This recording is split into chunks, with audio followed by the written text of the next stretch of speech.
Hello everyone. Jaganmohan Reddy గారు అంటే పారిశ్రామికవేత్తలకు భయమేస్తుందట. సో అంటే లోకేష్ గారు చెప్పింది నిజమే అంటారా? ఒకసారి దీని మీద విశ్లేషణ తీసుకునే ప్రయత్నం చేద్దాం. ప్రస్తుతం స్టూడియోలో జర్నలిస్ట్ శేషరావు గారు ఉన్నారు. వెల్కమ్ చెప్దాం. Hello sir. హలో. ఏంటి సార్ నిజంగానే భయపడుతున్నారా? ఈ విషయాన్ని లోకేష్ గారు చెప్పారు. పారిశ్రామికవేత్తలు భయపడుతున్నారు. మళ్ళీ జగన్మోహన్ రెడ్డి గారు రారని చెప్పేసి లెటర్ రాయమంటున్నారు అని చెప్పి, లెటర్ రాసేవ్వండి, మీరు గ్యారెంటీ రాసేవ్వండి అని చెప్పి అడుగుతున్నారు అనేది లోకేష్ గారు చెప్పిన మాట. దాని మీద అనేక మంది అనేక రకాలుగా విమర్శలు చేశారు. అంటే మళ్ళీ జగన్మోహన్ రెడ్డి గారు వస్తారని నమ్మకం ఉందా ఇండస్ట్రియలిస్టులకు, అందుకే అడుగుతున్నారా అని కొంతమంది. అయితే కొంతమంది అసలు అలా ఎందుకు అడుగుతారు ఇండస్ట్రియలిస్టులు లోకేష్ గారిని? ఒకవేళ వాళ్ళు అడిగినా కానీ ఎవరైనా ఎలా రాసిస్తారు మళ్ళీ జగన్మోహన్ రెడ్డి రాడని చెప్పి? ఒకవేళ అడిగారు అనుకో ఈయనట చెప్తారు. ఇట్లా రకరకాల విశ్లేషణలు వచ్చినాయి.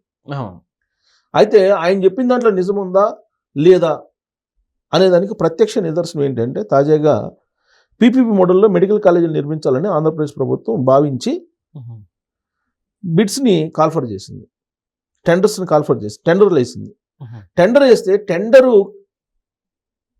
పార్టిసిపేట్ చేయడానికి ఒకే ఒక కంపెనీ వచ్చింది. మొత్తం 4 మెడికల్ కాలేజీలని పీపీపీ మోడల్లో నిర్మించాలని టెండర్ వేశారు. సోమవారం తోటి ముగిసింది టైము. ఒకే ఒకటి టెండర్ పడింది. ఎక్కడెక్కడ? మార్కాపురంలో ఒక మెడికల్ కాలేజీలు నిర్మించాలని చెప్పి అనుకుంది ఈ ప్రభుత్వం. అలాగే మదనపల్లిలో ఒకటి, కడపలో ఒకటి, కడప జిల్లాలో, అలాగే ఆదోనిలో ఒకటి. ఈ 4 మెడికల్ కాలేజీలకి పీపీపీ మోడల్లో నిర్మించాలని చెప్పి టెండర్ వేశారు. టెండర్ వేసినప్పుడు జనరల్గా ప్రైవేట్ వాళ్ళు వస్తారు కదా పాడుకోవడానికి, ఒకే ఒక్క కంపెనీ వచ్చింది, అది కిమ్స్. ఆదోనిలో మెడికల్ కాలేజీలు ఏర్పాటు చేయడానికి మాత్రమే వచ్చింది. ఓకే. మిగిలిన 3 కాలేజీలని పీపీపీ మోడల్లో నిర్మించడానికి ఎవరు ఎందుకు రాలేదు? జగన్మోహన్ రెడ్డి గారు 3 రోజుల క్రితం ఒక స్టేట్మెంట్ ఇచ్చాడు. మళ్ళీ నేను అధికారంలో వచ్చిన 2 నెలల్లోనే ఎవరైతే పీపీపీ మెడికల్ కాలేజీలని తీసుకుంటారో వాళ్ళని తీసుకెళ్లి జైల్లో పెడతాను 2 నెలల్లోనే అని చెప్పాడు. ఓ విధంగా పెట్టుబడిదారులు అంటే భయపెడుతున్నట్టే కదా సార్. మరి అది భయపెడుతున్నట్టే కదా. ఇప్పుడు ఆ విధమైనటువంటి స్టేట్మెంట్ ఇచ్చినప్పుడు జగన్మోహన్ రెడ్డి గారు దానికి తగినటువంటి చర్యలు ప్రభుత్వం తీసుకోవాలి కదా. ప్రభుత్వం తీసుకుంటే మళ్ళీ అలాంటివి చెప్పరు కదా. గతంలో కూడా పారిశ్రామికవేత్తలకు మెయిల్స్ పెట్టారు వైఎస్ఆర్ కాంగ్రెస్ పార్టీ వాళ్ళని చెప్పి ఆరోపించారు. ఎవరు? తెలుగుదేశం పార్టీకి సంబంధించినటువంటి వాళ్ళు, జనసేన పార్టీకి సంబంధించినటువంటి వాళ్ళు ఇలాంటి ఆరోపణలు చేశారు. పారిశ్రామికవేత్తలు రాకుండా చేయడానికి ప్రయత్నాలు చేస్తున్నారు అని చెప్పి చెప్పారు. ఓకే.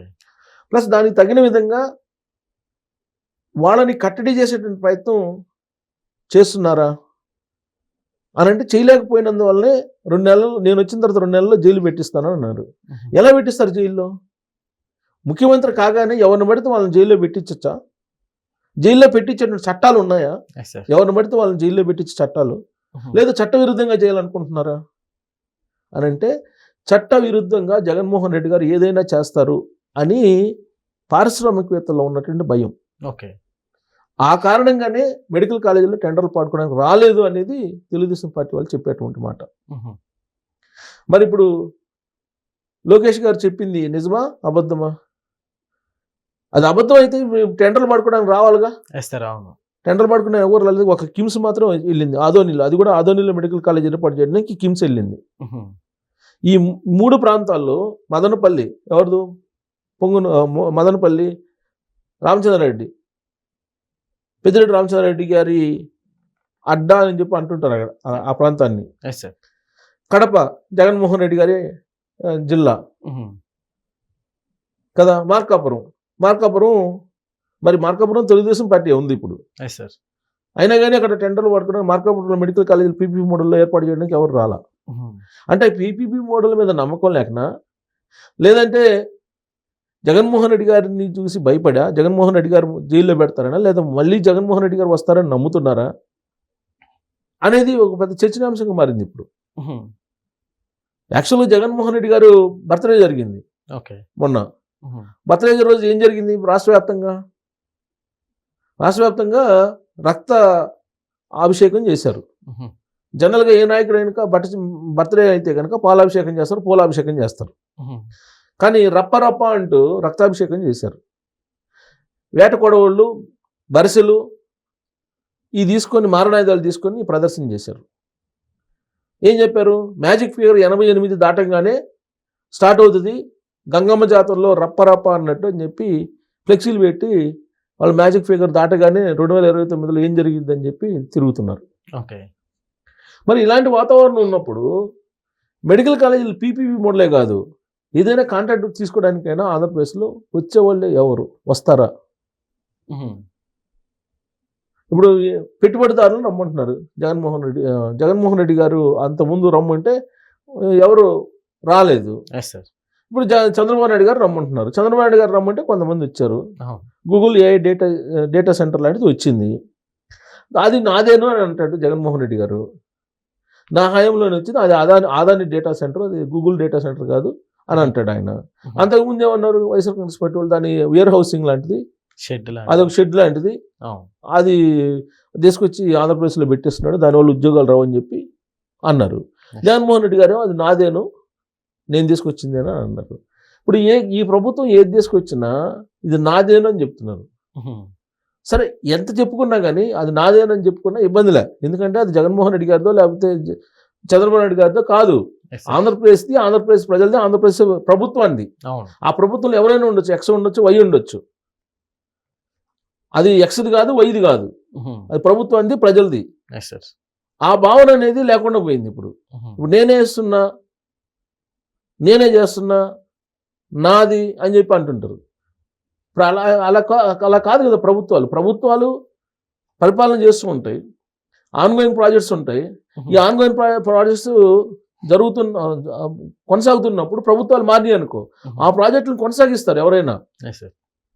అంతే తప్ప గత ప్రభుత్వం అమలు చేసింది కాబట్టి దీన్ని ఆపేస్తారంటే అభివృద్ధి జరగదు. అందుకే చంద్రబాబు గారు ఈ మధ్య చెప్తున్నారు, వరుసగా కనీసం 2 సార్లు వరుసగా గెలిపించకపోతే అభివృద్ధి అనేది కనిపించదు అని. 2029లో కనుక ఇప్పుడు ఉండే కూటమి ప్రభుత్వాన్ని కనుక గెలిపించకపోతే రాబోయే రోజుల్లో వైకుంఠపాళి గేమ్ సామెత అవుతుంది, మీరు ఆ ఆట ఆడొద్దు అని చెప్పి ఆంధ్రప్రదేశ్ ప్రజలు చెప్తున్నారు.